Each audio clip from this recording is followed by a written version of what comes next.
State government announced 51 events to mark the celebration of the Golden Jubilee of statehood. In the series of celebration, historic mall got adorned with numerous wall paintings depicting Himachal culture. It is unfortunate that no experience criteria was set for allotting the work to their artists before handing over the historic mall.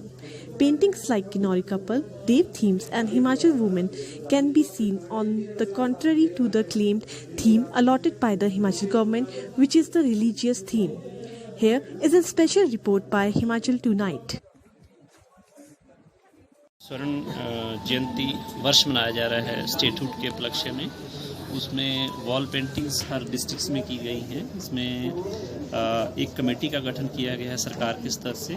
उस committee में हर district collector basically उस committee को head कर रहे हैं, chairperson हैं, और जो डीएलओ हैं भाषा एवं संस्कृति विभाग से, वो उसके मेंबर सेक्रेटरी हैं उस कमेटी के। तो ये सारा जो प्रदेश में कार्यक्रम चलाया जा रहा है, basically her school of different school of paintings हैं हमारे यहाँ पे हिमाचल प्रदेश में, तो उनकी भी एक तरह से प्रमोशन है। और जितने कलाकार इस कला से जुड़े हैं, विधाओं से जुड़े हैं, इनकी भी एक तरह से प्रमोशन का एक अच्छा मौका है। और हिमाचल को एक अच्छा हम शोकेस करें यहाँ आने वाले टूरिस्ट के लिए, यहाँ के नागरिकों में एक प्रसन्नता और एक फेस्टिविटी का माहौल हो, इस उद्देश्य के साथ ये काम स्टार्ट किया गया है। और जहाँ तक इसके खर्चे की बात है कि कितना खर्चा हुआ होगा हर डिस्ट्रिक्ट में, तो बेसिकली हर जिला के जिलाधीश जो महोदय हैं वही इस पे ज़्यादा अच्छा कमेंट कर पाएंगे, क्योंकि ये सारा जो प्रबंधन है वो जिलाधीश महोदय के माध्यम से ही हो रहा है। इसमें भाषा एवं संस्कृति विभाग बेसिकली जो ह्यूमन रिसोर्स है वो प्रोवाइड कराने में हेल्प कर रहा है। बेसिकली हम लोगों ने जो स्टार्ट किया है हिमाचल का वॉल पेंटिंग्स हमने देखी है, तो इसके बारे में हमने टेंडर्स कैसे कॉल किए थे, क्राइटेरिया क्या था इसका? बेसिकली गवर्नमेंट ने हमें डायरेक्शंस दिए थे कि जो 50 ईयर्स ऑफ स्टेटहुड का जो सेलिब्रेशन है उसमें ये कहा गया था कि जो सभी डिस्ट्रिक्ट्स में और सब डिविजन और तहसील वगैरह में वॉल पेंटिंग्स करवानी है। तो इसमें हमने पहले जो है वो आपका फाइन आर्ट्स कॉलेज से बात करी थी, पर उनके कुछ अपने रिजर्वेशंस थे तो शायद उन्होंने मना कर दी। फिर उसके बाद हमने टेंडर्स किए इसके, और टेंडर्स में हमने क्राइटेरिया ये रखा था क्योंकि ये वॉल पेंटिंग का जॉब था बेसिकली, तो इसमें हमने पर स्क्वायर फीट जो है वो रेट्स रखे थे पेंटिंग के लिए, और उसी हिसाब से म्यूरल के लिए भी पर स्क्वायर फीट रेट रखे थे। टेंडर हुआ था, इसमें 3 पार्टीज ने पार्टिसिपेट किया था, जिसको लोएस्ट जिसका आया हमने उसको ये काम अवार्ड किया है। सर ये टेंडर कहाँ पे पब्लिश हुए थे? ये टेंडर हमारे ऑफिस में पब्लिश हुए थे, और सभी जहाँ पे भी जो ये पब्लिक नोटिस बोर्ड वगैरह है वहाँ पे सब जगह लगाया गया था इसको। राइट। तो सर इस पर कितना इन्वेस्टमेंट हो गया है? इसमें जो है हमारा कुछ 8,80,000 के आसपास खर्चा आ रहा है इसमें। एंड एस्थेटिकली सर इसमें कोई क्राइटेरिया था कि आप इतने एक्सपीरियंस बच्चे रखेंगे या इतना टाइम का होना चाहिए आर्टिस्ट के पास? नहीं, एक्चुअली जो टेंडर का जो क्राइटेरिया था वो मैंने जैसे आपको पहले बताया कि वो पर स्क्वायर फीट जो रेट है उसके हिसाब वही क्राइटेरिया था उसमें basically. Thank you. Please. Aditya Singh और मेरे साथ जमुना गुरु, हम ये पेंटिंग्स करते हैं। सर ये पेंटिंग्स के बारे में आप बताएंगे क्यों बनाई जा रही है या क्या है इनका? हिमाचल के 50 ईयर्स कंप्लीट होने पे ये हर डिस्ट्रिक्ट में हो रहा है ये काम, शिमला में भी हो रहा है, शिमला में भी काम कर रहे हैं। तो थीम क्या रही है इसकी? थीम मेनली हिमाचल कल्चर के ऊपर है। हिमाचल कुछ भी बना, मतलब ऐसा कोई एग्जैक्ट थीम नहीं था, डेवलपमेंट पे दिखा सकते हैं हिमाचल कल्चर। सर आपको ये कैसे पता चला कि यहाँ पे ये पेंटिंग्स का ऐसा कुछ हो रहा है, ये बनाई जाएंगी? तो मैं रेगुलर में पेंटिंग करता हूँ, तो ये चीज़ें अगर कुछ ऐसा कुछ हो तो पता चल ही जाता है शिमला में तो सबको। तो टेंडर्स वगैरह के बारे में आपको इन्फॉर्मेशन मिल गई थी? बहुत पहले, ये तो अक्टूबर से हो रहा था जी। अक्टूबर से सबको पता ही था, क्योंकि हर डिस्ट्रिक्ट में हो रहा है ये। एक डिस्ट्रिक्ट में 4 तहसील में हो रहा है जी। जैसे मंडी में भी मेरा फ्रेंड है वो आया हुआ था आज यहाँ शिमला, तो मंडी में उसने किया। ऊना में भी मेरा क्लासमेट है जो ऊना में उसने किया है। कुल्लू में मेरा 2 फ्रेंड है वो भी शिमला से है, कुल्लू में उसने किया। चंबा में भी है मेरा फ्रेंड, चंबा में उसने किया। सारी जगह मतलब क्लासमेट्स मेरे, तो सब पता तो शुरू से था कि ऐसा ऐसा हो रहा है। तो मैं शिमला में था, तो शिमला को मैंने किया था जी। तो सर इसके लिए जो बजट अलॉट हुआ है आपके हिसाब से वो काफ़ी है?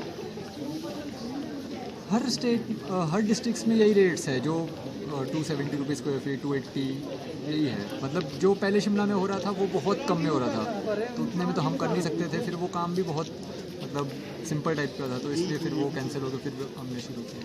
जो टाउन हॉल के सामने वाला है पेंटिंग, वो आपका नहीं है? टाउन हॉल कौन सा?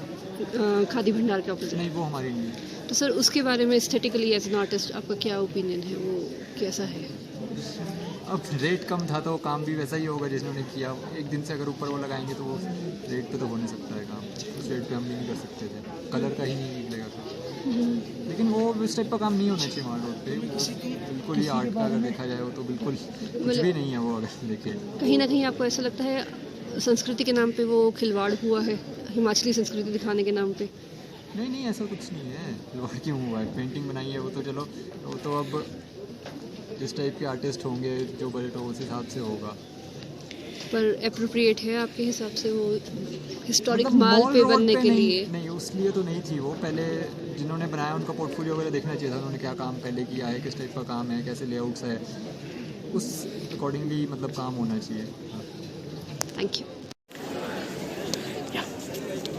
हाय, मेरा नाम धर्मेंद्र ठाकुर है और ये जो पेंटिंग्स यहाँ पे बनी है माल रोड पे, मैं इनके बारे में सिर्फ एक चीज़ ये कहना चाहूँगा कि पॉसिबिलिटीज़ थी कि ये बहुत अच्छा हो सकता था अगर किसी अच्छे आर्टिस्ट के अंदर ये काम होता।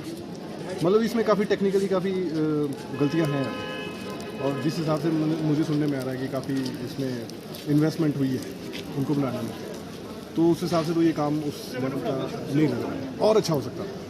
बाकी ठीक है, उन्होंने मेहनत की, दैट्स गुड, बट पॉसिबिलिटीज़ ठीक।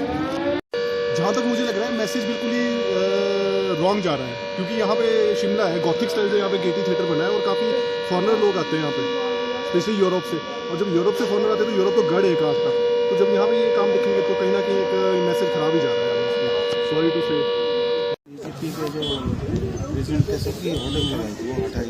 जी, तो सर इसके बारे में आप क्या कहना चाहेंगे? एस्थेटिक वैल्यू की अगर हम बात करें, स्टेटहुड डे की इतनी सारी पेंटिंग्स यहाँ पे बनाई गई है जिसके लिए काफ़ी पैसा दिया गया है, तो क्वालिटी वाइज या एस्थेटिक उस पर आप कितना इसको वैलिड मानते हैं? देखिए, मुझे ये लगता है ये ठीक है कि हम स्वर्णिम 50 वर्ष मना रहे हैं, लेकिन जिस ढंग से इन कार्यक्रमों में पैसा खर्च किया जा रहा है बिल्कुल गलत है। एक तरफ हिमाचल प्रदेश में विकास के काम सारे बंद पड़े और हिमाचल प्रदेश पे बराबर कर्जा बढ़ रहा है, 60,000 करोड़ से ज़्यादा हम कर्जा ले चुके हैं।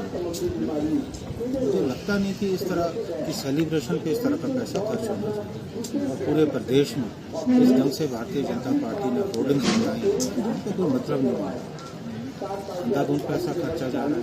और माल रोड जो हेरिटेज जोन के अंतर्गत आता है, वहाँ भी सारी जगह पर होर्डिंग लगे। मुझे लगता है कि इस तरह का जो फजूल खर्च है इससे जनता पे अनावश्यक रूप से भार पड़ रहा है। जब इनके 3 वर्ष पूरे हुए उस वक्त भी इन्होंने बड़े बड़े होर्डिंग लगा के जो 3 वर्ष के काम थे उनकी महिमा मंडन का उन्होंने प्रयास किया। कहना चाहता हूँ कि अगर तरक्की की इबारत आपने लिखनी हो तो लोगों के दिल पे लिखिए, आप दीवारों पे मत लिखिए, तो फजूल खर्चे अनावश्यक रूप से खर्चे बंद होने चाहिए। सर ये जो पेंटिंग्स हैं इनके माध्यम से इन्होंने हिमाचली कल्चर दिखाने की कोशिश की है, तो ये आपको लग रहा है ये हिमाचली कल्चर रिफ्लेक्ट हो पाया इन पेंटिंग से? मुझे लगता नहीं, जिस ढंग से मैंने स्वयं भी देखी है, मुझे लगता नहीं। अगर हिमाचल के कल्चर को आपको हाईलाइट करना है, अच्छी बात है, हम भी चाहते हैं, तो आप जाके गांव में कीजिए ना, खाली दीवारों पे लगाने से तो कुछ नहीं होने का। मुझे लगता है कि सरकार की जो ये कवायद है इसका जो है कोई फायदा नहीं। Thank you sir.